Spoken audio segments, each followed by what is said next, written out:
Je pensais qu'on avait atteint tous les sommets en ridicule, mais il y en a un qu'on n'avait pas encore atteint. Et on vient de l'atteindre. Notre Mozart de la finance, les gars, vient de se faire envoyer bouler, mais comme jamais de sa vie. Mais c'est un truc de fou. Alors c'est quoi le contexte et qu'est-ce qui s'est passé? Donc il a convoqué 50 grands patrons à l'Elysée.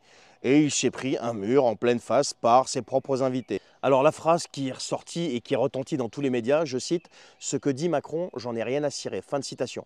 Alors ça vient pas d'un opposant, ni d'un chroniqueur, ni d'un journaliste, ni d'un ennemi. Ça vient d'un PDG du CAC 40, en direct à l'Elysée.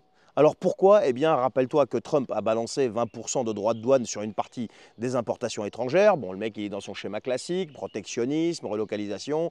C'est une stratégie, voilà, c'est Trump, c'est comme ça.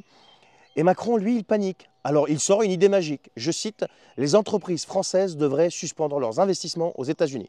Alors, c'est facile quand tu dis ça et que tu es président de la République et tu ne te mouilles pas, en fait. Tu ne mouilles pas le maillot.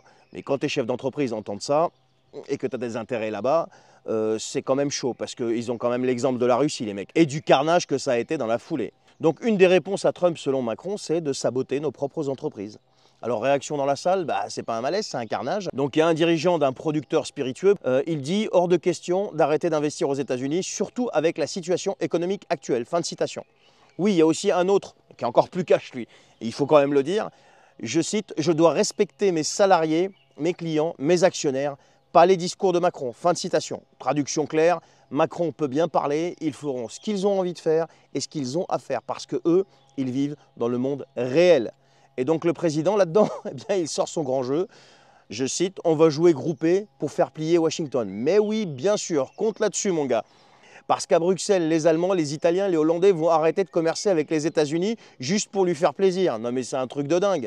Faut vraiment vivre dans une autre dimension pour croire un truc pareil sérieux. Ou alors le faire exprès, quoi. Donc voilà les amis, où on en est. Un président qui parle dans le vide et à vide, qui se prend des gifles en direct, faut dire les choses comme elles sont, et qui croit encore que les marchés se gèrent avec des déclarations politiques.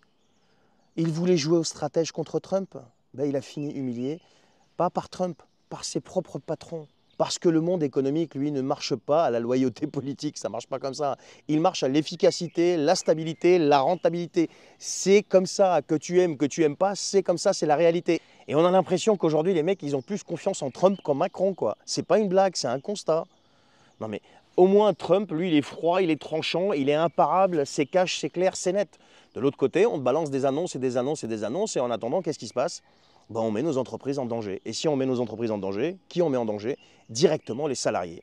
Donc le peuple, encore et toujours. Allez, dis-moi ce que tu en penses de cette déclaration, de ces déclarations. Est-ce qu'ils sont dans la réalité? Est-ce qu'ils ont raison surtout de parler comme ça? Ou alors ils devraient se ranger derrière le chef de l'État? Allez, bonne journée.